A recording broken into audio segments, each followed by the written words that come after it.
अयोध्येच्या श्रीराम मंदिर ट्रस्टचे कोषाध्यक्ष स्वामी गोविंददेव गिरी या महाराजांची आज पुण्यात पत्रकार परिषद झाली। मला असं वाटतं की त्यांनी प्रत्येक वेळी कोषाध्यक्ष या महत्त्वाच्या पदाच्या जबाबदारीपासून पळ काढलाय।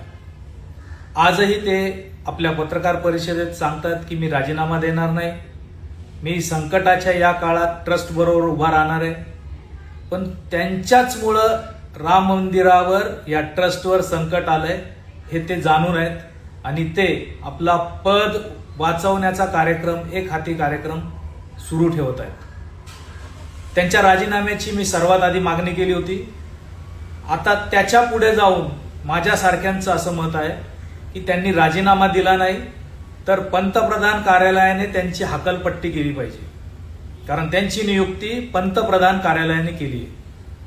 त्या गिरींना हे माहिती पाहिजे, राम मंदिरातली जी काही ही दरोडे घालण्याची पद्धत आहे, त्या पैसे अपहार करण्याच्या प्रकाराला दरोडा ही टर्म, ही संज्ञा वापरली आहे। ती राम मंदिर निर्माण करणाऱ्या जी समिती आहे तिचे अध्यक्ष, त्यांनी हे IAS अधिकारी आहेत, वरिष्ठ स्तरावरचे, ते रिटायर झालेत, ते पंतप्रधान कार्यालयात सगळं बघत होते, त्यांनी ही टर्मिनॉलॉजी वापरली। नृपेंद्र मिश्रा असं त्यांचं नाव आहे। त्यांनी सांगितलंय की हे लांछनास्पद आहे, या लोकांनी दरोडा घातलेला आहे। ती काय टर्मिनॉलॉजी विरोधी पक्षांनी, कुठल्या दुसऱ्या संतांनी, दुसऱ्या महाराजांनी वापरलेली नाही।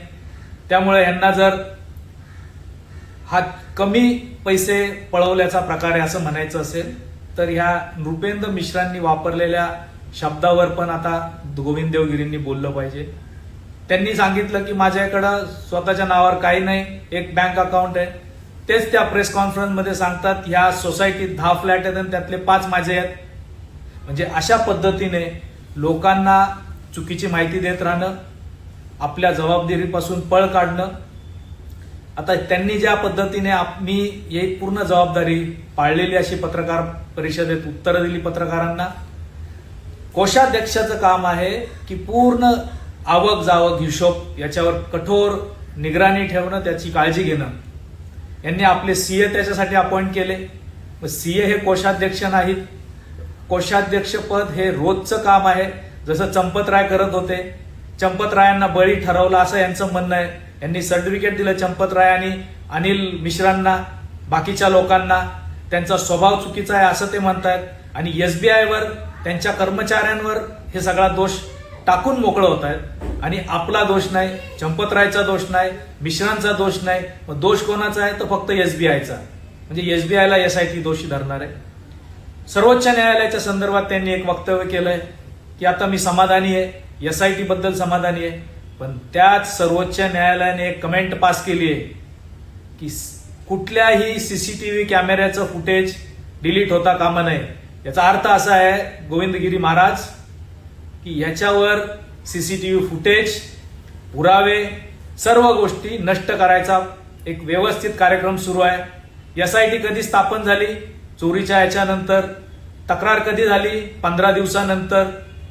तुम्ही 1 महिन्यानंतर कार्यालय पंतप्रधानांचं संघ यांनी दखल घेतली, म्हणजे 1 महिने चोरी झाल्यानंतरची गोष्ट आहे। FIR चोरीच्या घटनेनंतर FIR व्हायला SITच्या नंतर FIR झाली आहे, ही काय पद्धत आहे?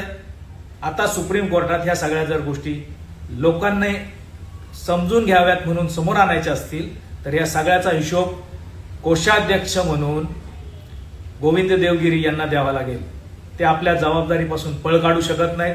त्यांनी खरं तर तातडीने राजीनामा दिला पाहिजे। जर नैतिक बूज ठेवायची असेल तर त्यांनी राजीनामा नाही दिला तर पंतप्रधान कार्यालयाने त्यांचा राजीनामा घेतला पाहिजे, त्यांची